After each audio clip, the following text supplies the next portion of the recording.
Breshut Moray Rabotai.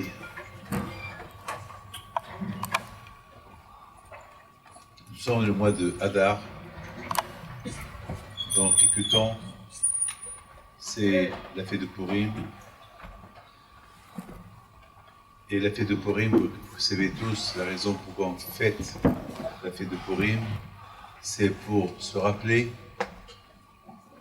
que toujours il y a des nations, il y a des gens qui pensent du mal, qui pensent nous anéantir, en finir avec nous. Ce qu'on appelle la solution finale, chacun, pas tout le temps, pas tout le monde, mais toujours, il y a toujours quelques personnes. On a eu Hitler, on ne va pas rentrer dans les détails des personnes qui ont voulu détruire Am Israël. Mais bon, Hachem, comme on dit à la Haggadah,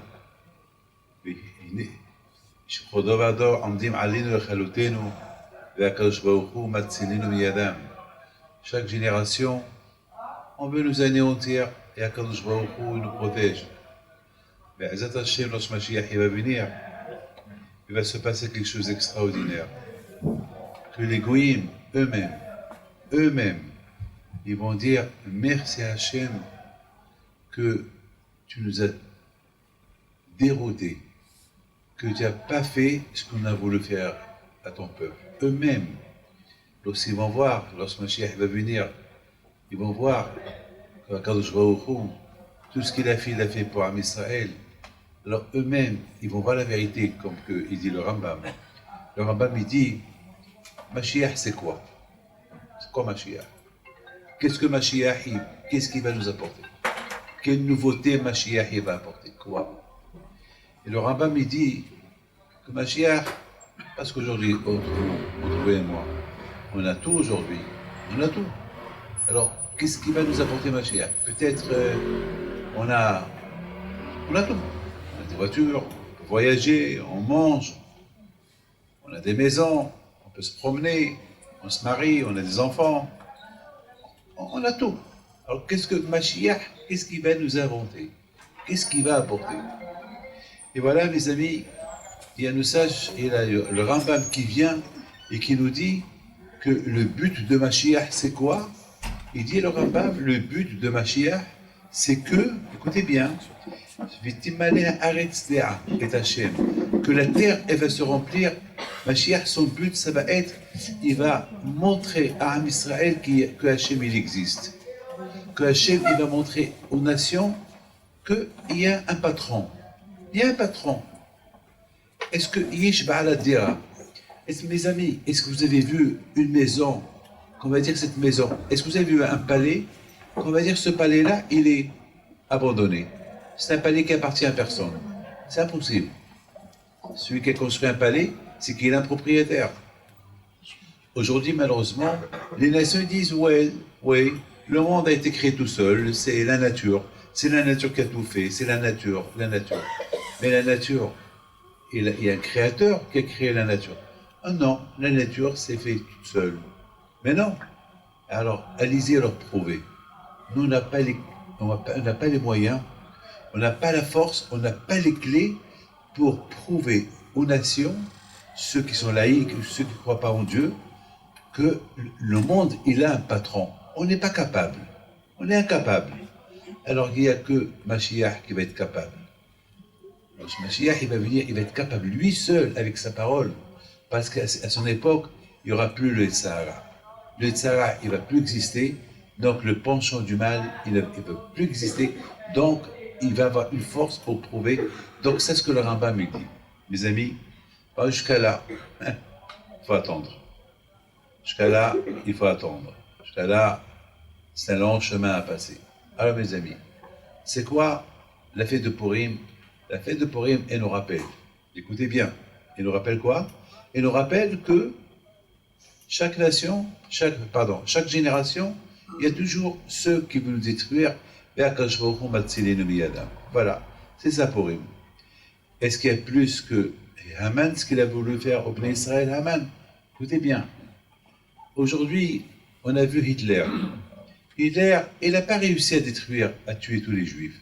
Parce qu'il y a toujours un juif qui ne va jamais l'atteindre. Donc d'un juif, la nation juive, elle va naître. Donc même si Hitler, Hasfi Shalom, que Dieu préserve, il aurait fait des ravages dans le monde entier, il y aura toujours quelque part où là-bas, il n'aura pas sa main pour attraper ce juif, et de ce juif-là, la famille juive elle va naître. Mais à l'époque de Hachvérosh de Haman, Hachvérosh, lui, il était le roi du monde entier. Il était le roi du monde entier.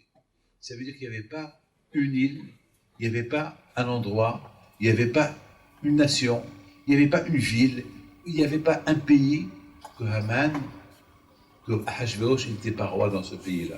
Donc vraiment les Juifs, ils étaient en danger.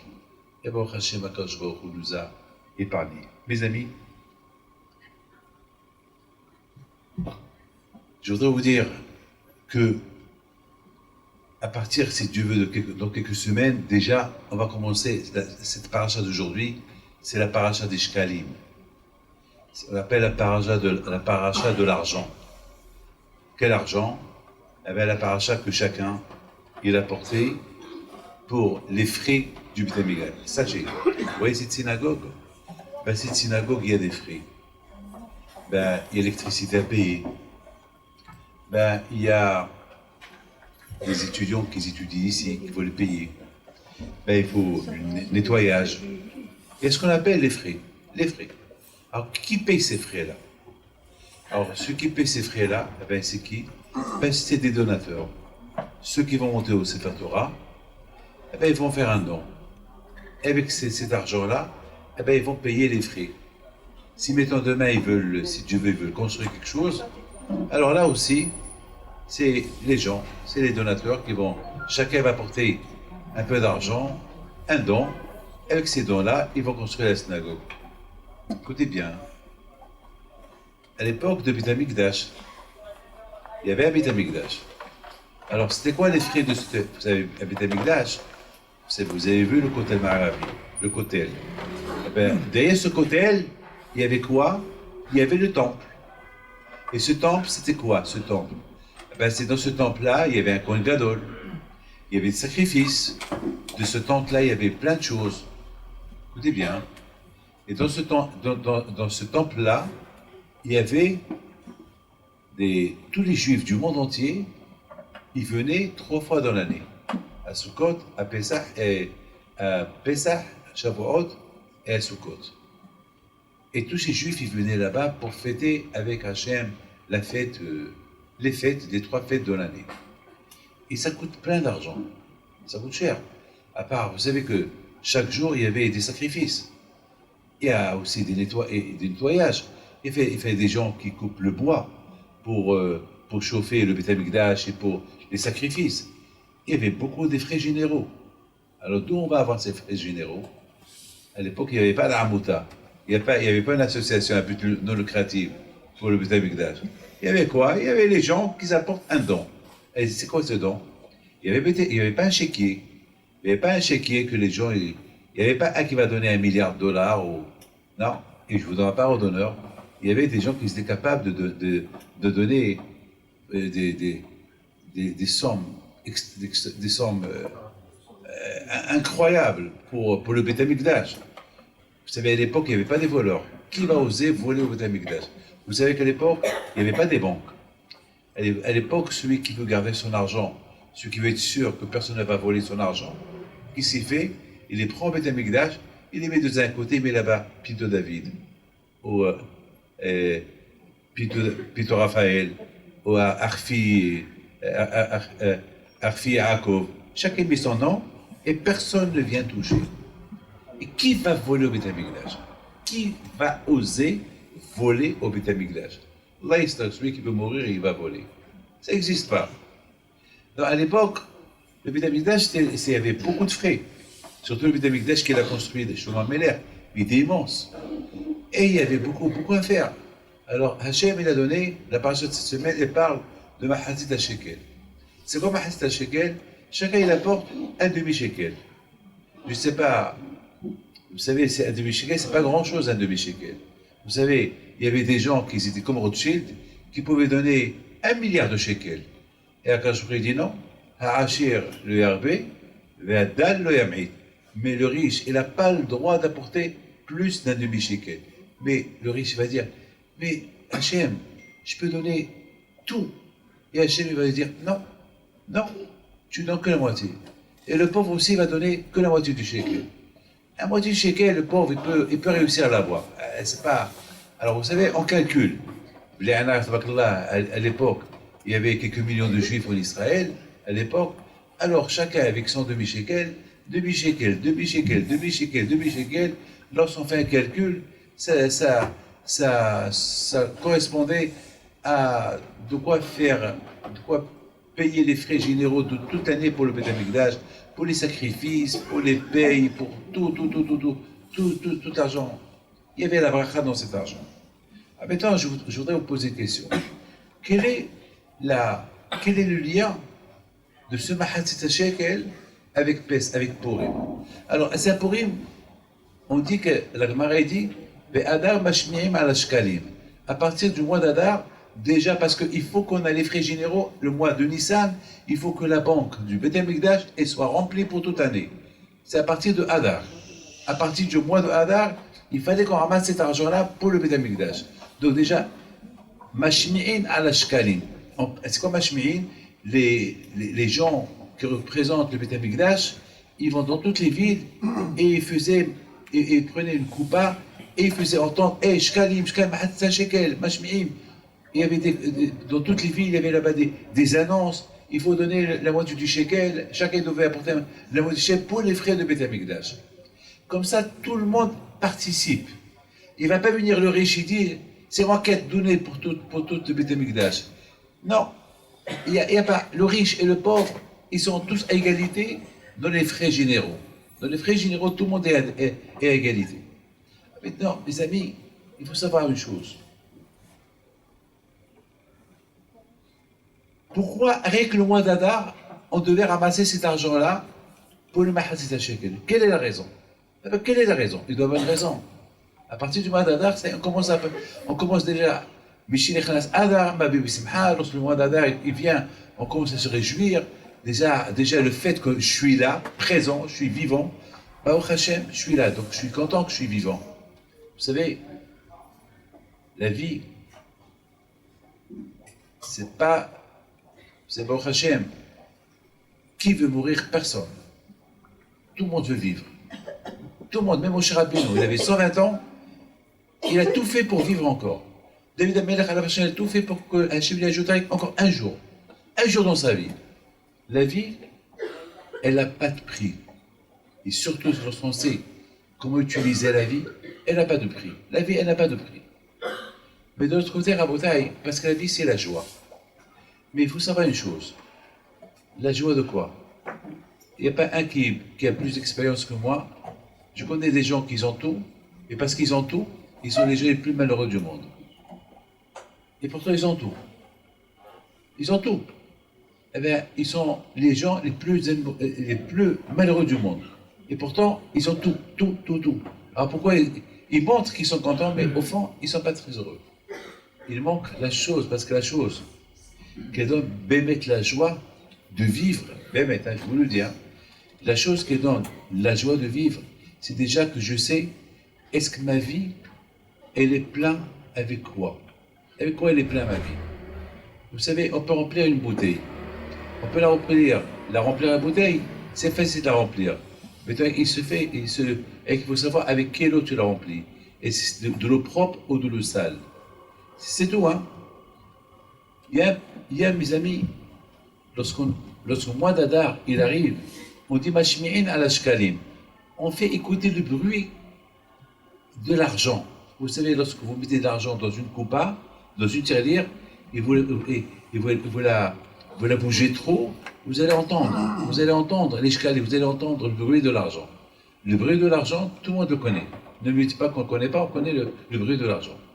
Alors, c'est quoi Mashmi'in al shkalim? Ça veut dire, quelque part, écoutez bien, quelque part, nos sages, ils veulent, chacun connaît c'est quoi le bruit de l'argent. Mais quelque part, nos sages, ils veulent nous donner une notion que il faut, lorsqu'on entend le bruit de l'argent, il y a le sourire. Avec l'argent plutôt acheté, c'est l'argent. Le bruit de l'argent, il nous fait sourire, il nous fait entendre le, le bruit de l'argent, et avec ça, on peut tout avoir.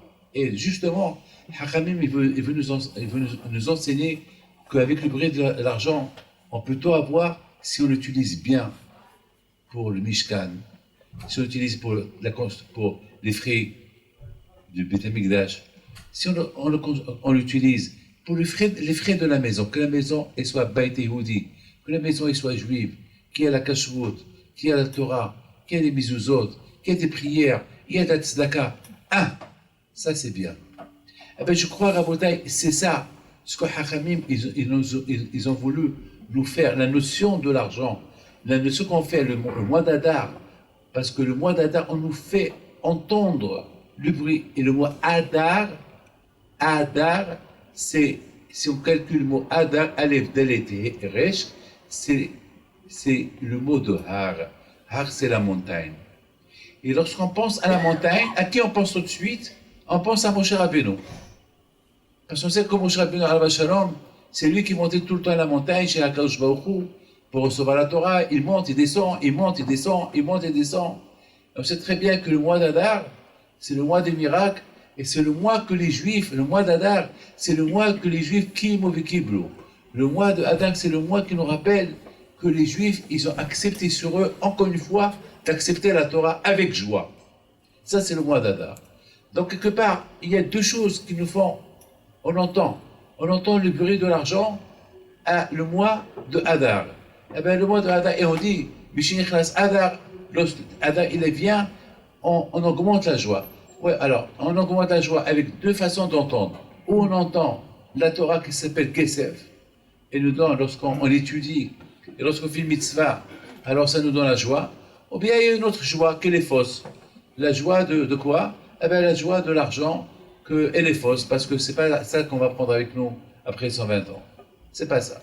Donc, à Bouteille, c'est ça ce que Hakamim, ils veulent nous apprendre. Ils veulent nous apprendre que le mois d'Adar, on nous fait entendre le bruit de l'argent afin de l'utiliser pour des bonnes choses, pour une bonne cause, pour le Beth Amikdash, pour les frais du Beth Amikdash, pour les frais de la synagogue, les frais d'Aïshiva, les frais de la maison. Être juif, il faut être riche. Ah oui, vous croyez être juif, et c'est la kashrut, c'est le Brit Mila, c'est le mariage, c'est les Shabbats, et les fêtes. Ça coûte cher être juif. Et talit, et tfilin, tout ça, ça coûte de l'argent, tout ça. Ça coûte. Alors on peut utiliser l'argent pour ça aussi. Mes amis, écoutez bien. Dans la Torah, elle nous dit Ve'asul mishkan ve'shachanti betucham. Alors, on vient de parler maintenant que l'argent de Mahatzit HaShekel, l'argent qu'on recevait, de qui?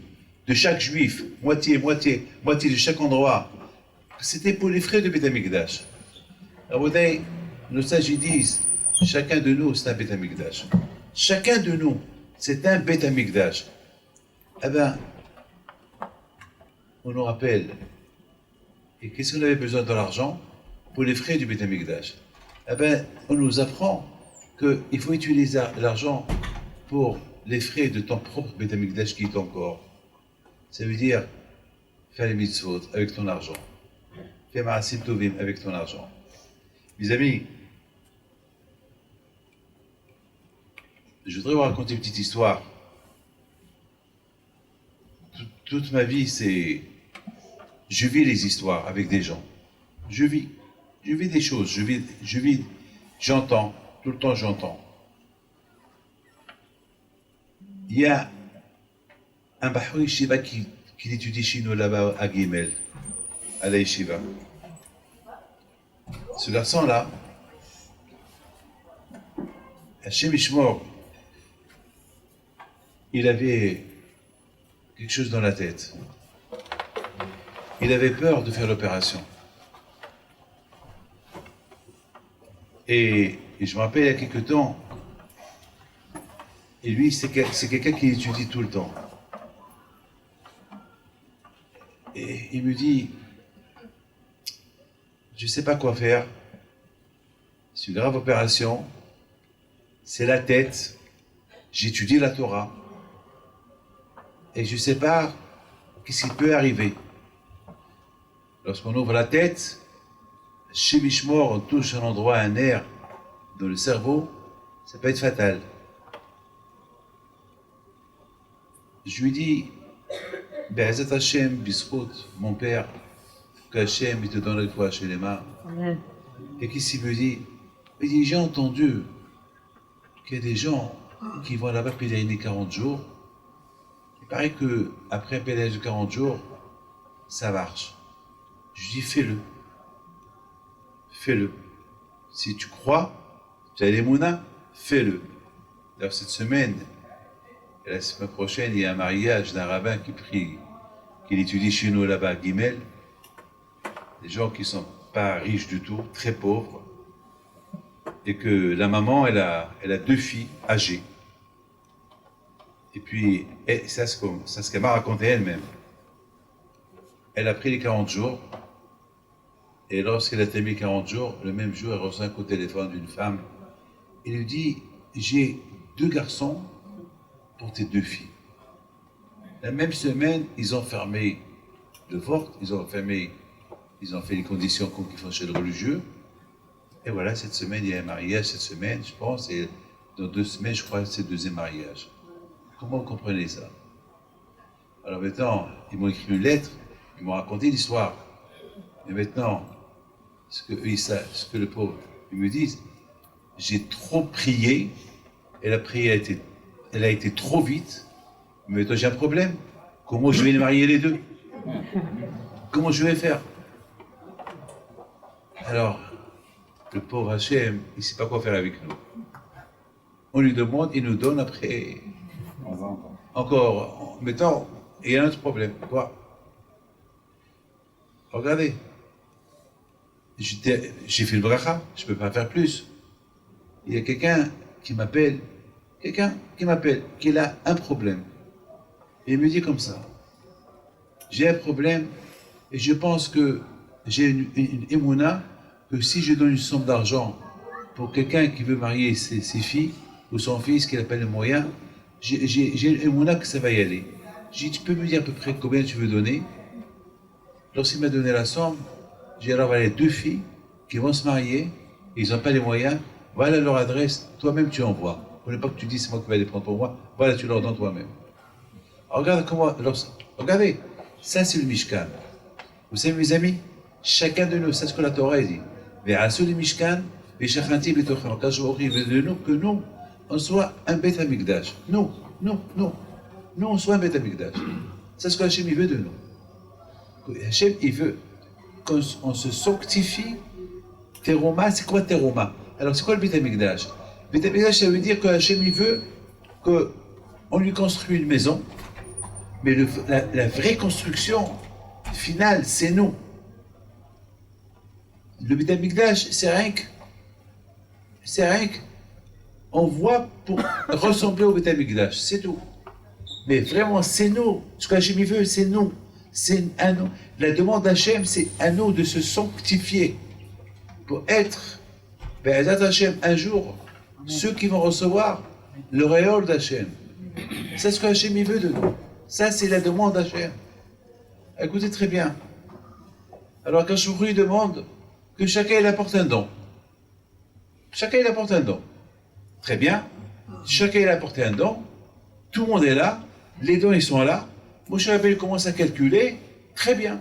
Voilà, j'y ai l'argent pour construire le Beth Amikdash. Oh, et les frais. Ah, pour les frais. Alors les frais, c'est les frais généraux. Tous les juifs, chacun il va apporter. Chacun va apporter la moitié du shekel. Voilà. C'est du quoi quand je il a prévu comment maintenir le Beth Amikdash avec les frais que les Juifs ils vont payer.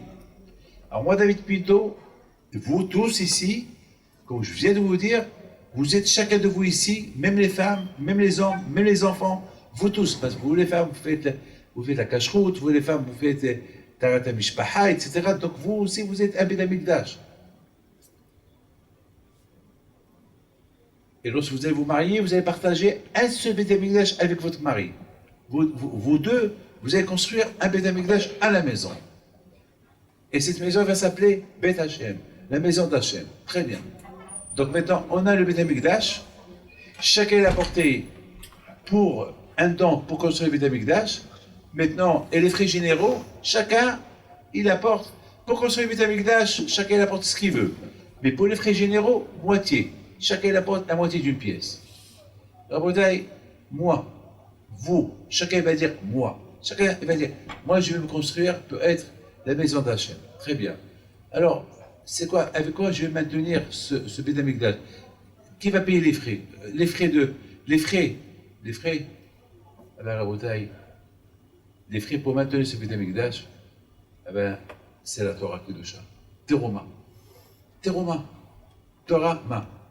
C'est ça, Rabotai. Les frais, tu vas étudier. En étudiant la Torah, en faisant les mitzvot, vous allez maintenir le Beth Amikdash. À l'époque, le Beth Amikdash, il se faisait avec la moitié du shekel, les frais généraux.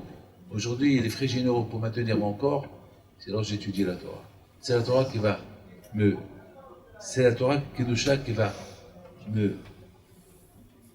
Et va me soutenir pour la vie le temps de vie que Hachem va me donner. Mes amis, je voudrais simplement vous raconter une histoire extraordinaire. Vous allez voir c'est quoi être le Mishkan d'Hachem. C'est une histoire, peut-être vous l'avez déjà vu, ceux qui ont l'habitude de voir les cours que je fais sur Internet. Alors, il y a une histoire que j'ai racontée, une histoire qui s'est passée à Miami. C'est une très belle histoire. C'est une histoire elle m'a donné beaucoup de force. Depuis cette histoire, je ne fais que la raconter. Parce que pour moi, c'est la meilleure histoire de ma vie. J'ai vu la présence d'Hachem. Chacun de nous, une fois dans sa vie, il voit la présence d'Hachem. Peut-être qu'il y a ceux qui ont le mérite, ils voient la présence d'Hachem tout le temps. Moi, je vois ça tout le temps. David Amelech, il dit, Mipsari Hizelokim. Lorsque je vois mes mains, comment je les bouge, je vois déjà Dieu.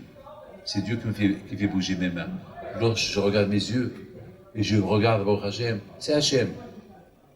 Mais Psari Elokim, c'est ce que David Amelech dit. Je vois Dieu de mon corps. Lorsque je marche, je vois Dieu. C'est lui qui me donne le kouah, la force pour marcher. Donc Dieu est partout. Il dit Baal Shem Tov, une belle phrase. Il dit Baal Shem Tov. Il dit, ça n'existe pas un homme seul dans la vie. Ça n'existe pas un homme seul dans la vie. Un homme seul, il n'existe pas. Il y a toujours un Kadosh Baruch Hu. C'est ce que Baal Shem Tov dit. Un homme seul, vous croyez que vous êtes seul? Hasvi Shalom, il y a un Kadosh Baruch Hu. Il y a un Kadosh Baruch Hu. Là où vous êtes, sachez, il y a Hachem. Vous savez, beaucoup des fois, lorsque je suis dans l'avion, et lorsque l'avion, il bouge, et vraiment parfois l'avion, il bouge beaucoup, eh bien, qu'est-ce que je dis? Je regarde le ciel, je dis Hachem, n'oublie pas, je suis là. Hachem, n'oublie pas, je suis là. Voilà, j'aurais. Je sais qu'Hachem, il faisait il me rappelle. Alors David, où es-tu? Je suis là. Ne crois pas, je suis là. Tu as vu, j'ai pas mangé du tarif. Tu as vu, voilà, je suis là, j'étudie. Voilà, je fais pas ce que tout le monde fait. D'accord, allez, continue. Allez, je vais arrêter ces perturbations. Ouais, voilà, je parle avec lui. Je parle. Est-ce que vous parlez avec le bon Dieu, vous ou pas? Il faut parler avec lui. Vous avez compris ce que je vous dis? Il faut parler avec lui.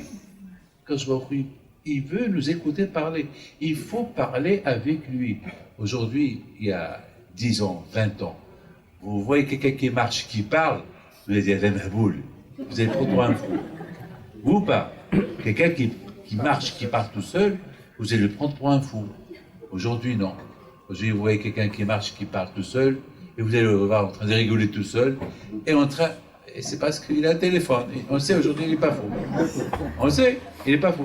Mais avant, pour nous, à Rabotai, avant, lorsqu'il y avait quelqu'un qui faisait sa prière, les gens, ils croyaient à Adam Aboul.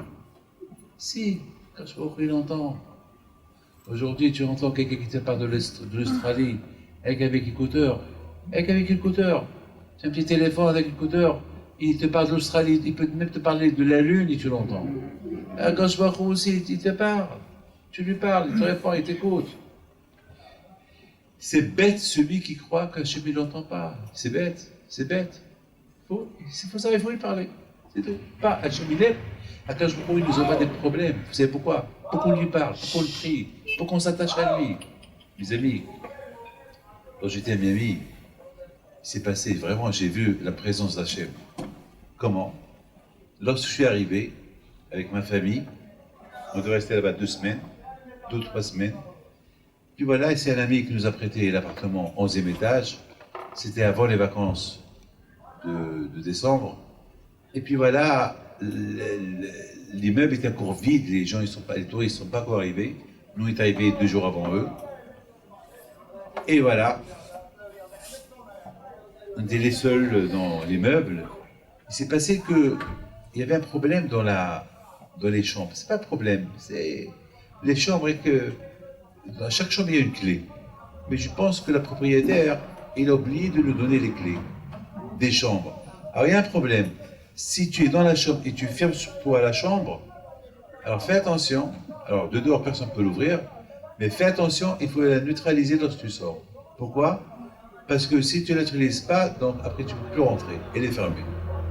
Donc j'ai averti mes filles, faites attention, on n'a pas de clé. Donc lorsque vous sortez le matin, ou n'importe quelle heure dans la journée, parce que je sais que mes filles, ils aiment se fermer leur porte derrière eux pour qu'ils rigolent. Bon, j'ai fait attention lorsque vous sortez de débloquer la porte.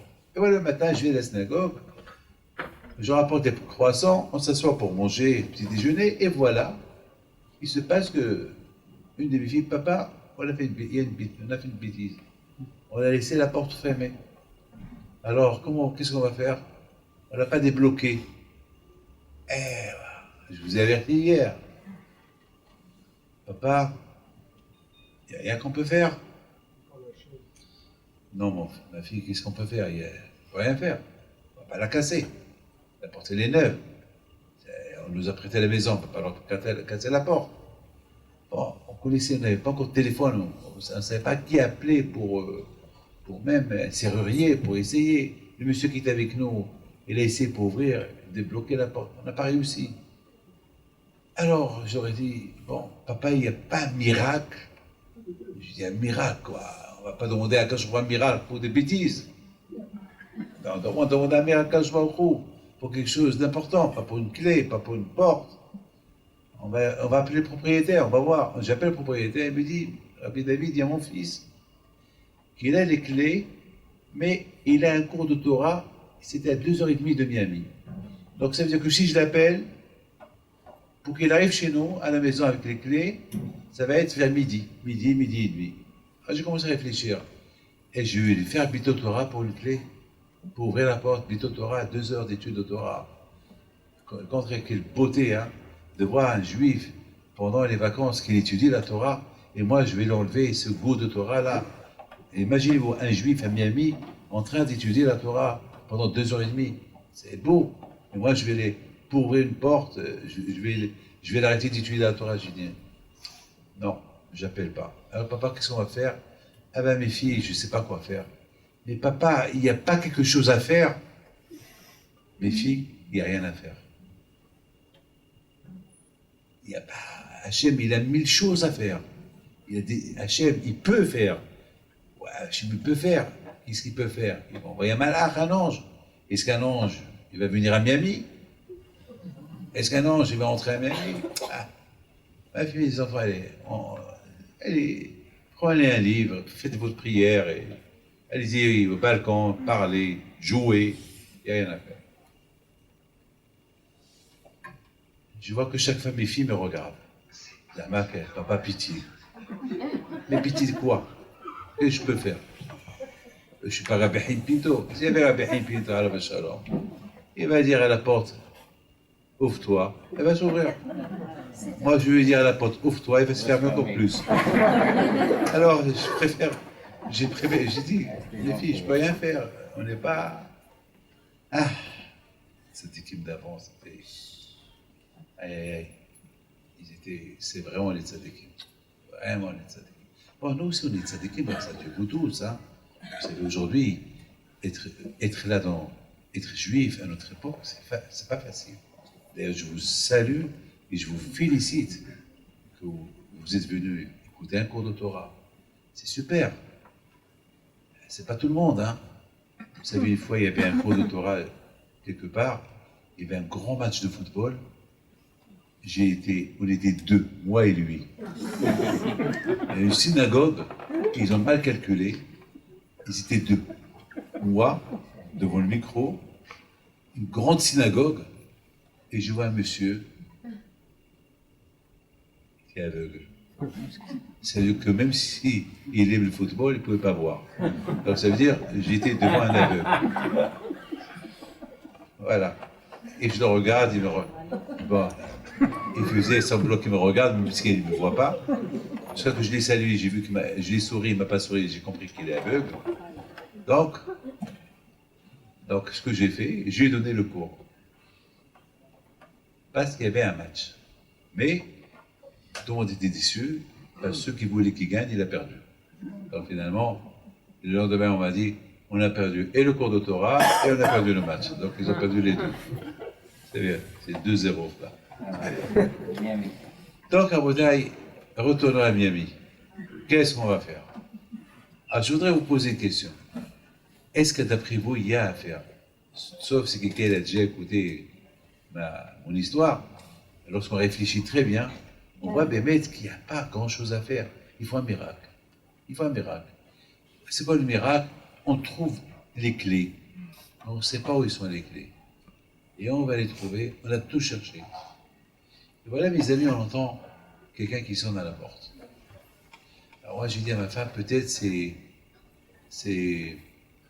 de la réception, peut-être quelqu'un qui nous envoie un bouquet de fleurs, ou peut-être, parce qu'a priori, personne ne sait où on était, à part ceux qui nous ont prêté la maison, personne ne savait. Bon, on ouvre la porte, c'est une femme, née mexicaine, et nous dit, ça va, tout va bien ici chez vous?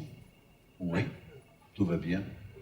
Et alors là, il nous dit que c'est moi qui s'occupe de cette maison. Une fois par semaine, je viens, je l'arrange. Donc voilà, je vais venir chez vous. Un jour oui, un jour non. Et si vous voulez que je vienne chaque jour, je viendrai. Alors, on lui a dit non, merci madame, merci. Et voilà, il me dit, ça ne vous dérange pas que je prends mon pull que j'ai oublié il y a 3 semaines dans cette chambre? Vous êtes madame qui, alors elle me répète son nom, j'appelle la famille qui nous ont prêté. Est-ce que vous connaissez cette femme? Oui, c'est la femme de ménage et vient chez nous. Alors je lui dis, madame, vous savez, vous pouvez prendre votre pull, mais on a un problème, il n'y a pas de clé. Elle ouvre son sac et dit, j'ai les clés. Je la regarde, même que je n'ai pas le droit d'avoir. Je lui dis, madame, et qui es-tu? Vous êtes un malheur, vous êtes un ange. Mais qui vous a envoyé? Non, j'étais de passage. Mais ça fait 3 semaines que vous l'avez oublié, et c'est que maintenant que vous vous êtes rappelé, c'est maintenant, il y a un quart d'heure. Il y a un quart d'heure que nous, on se posait une question, comment on va ouvrir cette porte? Et déjà Hachem, il a prévu 3 semaines à l'avance, cette femme de ménage qui va oublier son pull et qui va venir exactement au moment que nous, on a besoin de ces clés-là pour venir prendre son pull et nous ouvrir la porte. La même histoire qui s'est passée avant-hier, ici à Ashdod. Il y a quelqu'un qui est tombé sur lui, le pauvre, une chaise lourde, et est tombée sur sa tête. C'est-à-dire, vous savez très bien qu'ils étaient en train, c'était dans une salle, ils arrangeaient la salle, donc ils ont mis beaucoup de chaises l'une sur l'autre, et celle d'en haut était mal placée, elle est tombée sur sa tête, vraiment, c'est ça qu'elle a commencé à saigner. Ils l'ont pris à l'hôpital, et la première chose qu'ils ont fait, un scanner. Qu'est-ce qu'ils trouvent? Là où ça saignait, il y avait une tumeur. Regardez Akadosh Baruch Hu. Regardez comment Akadosh Baruch Hu il fait. Il y avait un juif, il y a un mois et demi, il a été poignardé, là-bas à Yerushalayim, vers le côté du foie. Baruch Hashem, le foie était atteint, mais Baruch Hashem, à proximité du foie, Donc ils sont partis pour. Alors il y avait sa mère, et lui devait aller à la yeshiva, et sa mère, la pauvre, qui crie Hachem, mon fils il étudie la Torah, tout le temps. Hachem, Hachem, pourquoi? Finalement, lorsqu'ils ont fait l'opération, grâce à Dieu, le foie n'a pas été touché, mais ils ont trouvé là-bas aussi une tumeur qui a commencé dans ce côté qu'il a été touché. Baruch Hashem, le foie n'a pas été touché, mais à temps, ils ont pris la tumeur. Regardez comment Akadosh Baruch Hu, lorsqu'un homme il veut être la maison d'Hachem, eh bien, Rabotai, lorsqu'un homme il construit sa maison, la maison, c'est son corps. Chacun de vous ici, son corps, c'est la maison d'Hachem. Vous imaginez, vous, Hachem, il réside en vous, mais imaginez-vous, vous vous rendez compte, c'est Hachem, il réside en vous, mais qui êtes-vous? Qui suis-je? Ben, je suis la maison de Dieu. Moi, David Pido, je suis la maison de Dieu. Vous, monsieur, vous êtes la maison de Dieu. Et vous, Hamid, vous êtes la maison de Dieu. Et vous, chacun ici, c'est la maison de Dieu. Mais maison de Dieu, ça coûte cher, hein, pour la maintenir. Ça coûte cher. Parce que la cache-route, la pureté famille, etc., ça coûte cher. La mère Rabotai, c'est la Torah. Avec la Torah, on va supporter Be'ezat Hashem les frais de notre corps. Comme le Mishkan.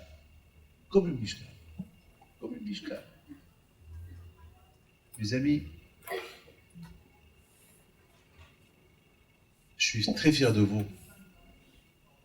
Depuis que vous êtes venus de la France, ici en Israël, vous avez le srout d'être là, Baruch Hashem, en Eretz Israël. Et vous avez le srout, Baruch Hashem, non seulement d'habiter, vous avez le srout d'étudier, d'écouter les cours de Torah. C'est un grand srout. Vous êtes tous la maison d'Hachem. Chacun de vous ici, il doit être fier de lui, de soi-même, qu'il est ce qu'il est. Une chose est certaine, être juif, ça coûte cher. Il y a des frais. Et ces frais-là, c'est le temps. Le temps, on dit time is money. Le temps, c'est l'argent. Ça se produit en Amérique. Mais les hachamim, les tzadikim, ceux qui sont à la maison d'Hachem, ils disent time is Torah. Le temps, c'est la Torah. Donnez de votre temps pour maintenir votre corps. Donnez de votre temps pour maintenir votre corps. Be'ezat Hashem, jusqu'à 120 ans. Oh, c'est ça. Vous savez, mes amis, aujourd'hui, le Shabbat, j'étais en train de lire un journal religieux. C'est écrit là-bas. Priez pour un admour qui est gravement malade. C'est un admour qui est très vieux. C'est un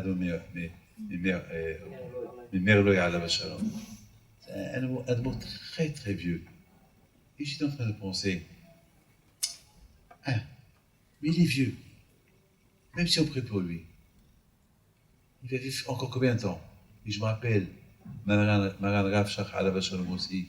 Et je me rappelle lorsque le Rabbi de Lubavitch était malade. Et je me rappelle lorsque Maran Rav Odia Yosef aussi, lorsqu'il était malade. Je me rappelle. C'est vrai. Rabbi Yashiv aussi.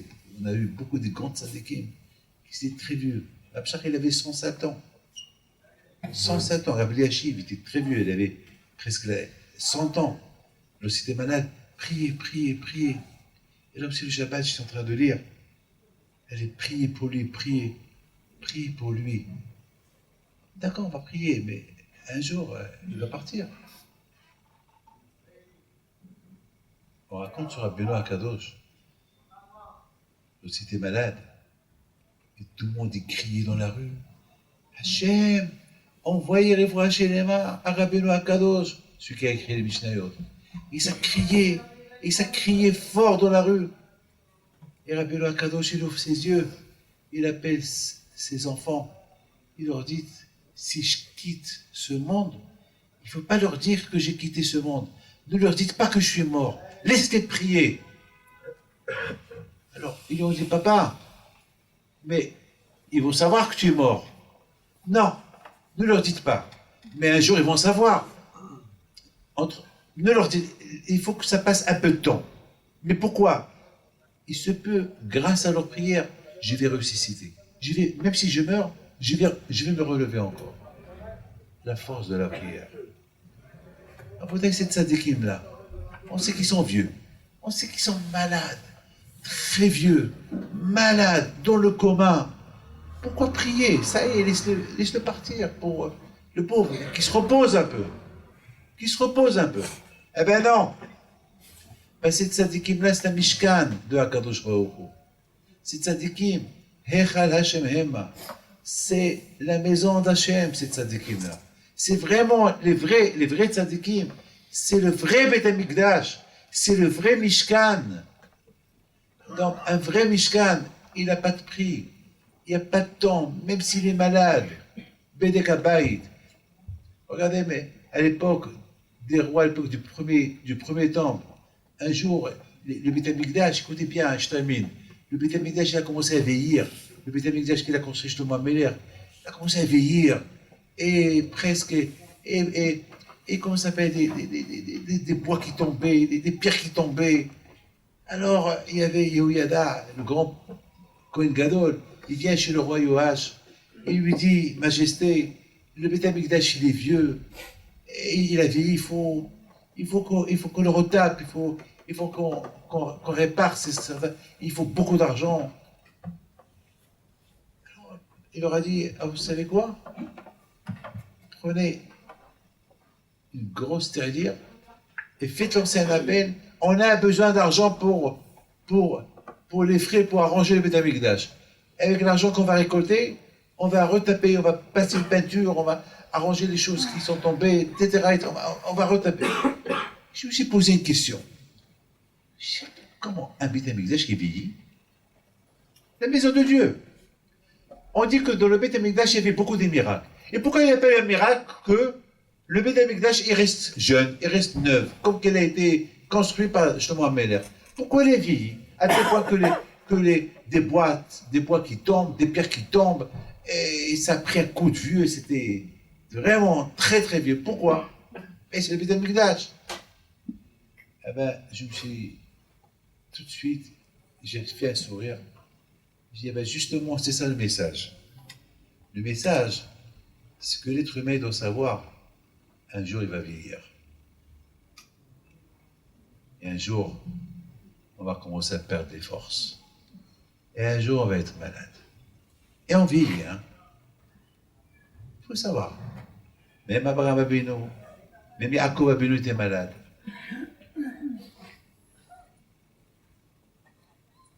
Les tzadikim, ils représentent le Beth Amikdash. De la même façon que le Beth Amikdash est vieilli, eh ben le tzadik aussi vieillit. Et depuis que le tzadik vieillit, le Yetzirah ne va pas le lâcher. Même à sa vieillesse. Même à sa vieillesse, il ne va pas le lâcher. Alors qu'est-ce qu'il faut faire? Allez, il faut se retaper. Il faut rajeunir. Allez, on va rajeunir le Beth Amikdash. Il y avait un grand tzaddik avant qu'il est mort. Il a dit à sa famille, je vous en prie, faites-moi plaisir. Faites-moi descendre à la soukha. J'arrivais même pas. Je vous en prie. J'ai envie de voir la soukha. J'ai envie de rentrer. Il m'a dit, bon, ça va. Alors, il avait un invité qui est venu chez lui. Il a dit, tu sais, c'était, je crois, c'est Rabhaim Ozer Goziski à la Vachalon, si je ne me trompe pas. Il a dit à son invité, je ne pense pas que ma famille va me laisser descendre à la soukha parce que je suis très fatigué. Alors toi, tu iras tout seul. Je peux pas descendre. Et à un moment donné, il s'est pris des forces. Il est descendu. Il est rentré à la soukha. Rabbi, papa, il aurait dit, comment je vais laisser un invité seul dans la soukha et moi je ne vais pas l'accompagner? C'est pas possible. J'arrivais pas à marcher, mais il a tout fait pour marcher. C'est ça le Beth Amikdash, c'est ça le Mishkan, Tzadikim. Mais mes amis, C'est ça la paracha de cette semaine. Kitissa. Kitissa, ça veut dire élever. Élever. Chacun peut s'élever. Avec quoi? Avec le mahatzita shekel. Lorsque quelqu'un sait quoi faire avec son argent, qu'il voit dans son argent que la moitié. Il voit que sa tête ne soit pareille à l'argent, qui voit tout à moitié, ça y est, j'ai pas besoin d'aller jusqu'au bout, que je donne un peu de temps pour ma femme, pour mes enfants, allez, que je me donne un peu de temps pour moi, pour étudier, allez, moitié pour moi, moitié pour l'argent, c'est pas tout pour l'argent, non, allez, je vais partager mon temps, pas tout mon temps pour l'argent, allez, un peu de mon temps pour l'argent, un peu de mon temps pour la femme, les enfants, pour la synagogue, c'est ça, avec ça on se construit. Si on veut se construire pour être un homme, un mishkan de Akadosh Baruch Hu, c'est comme ça. Je vous demande.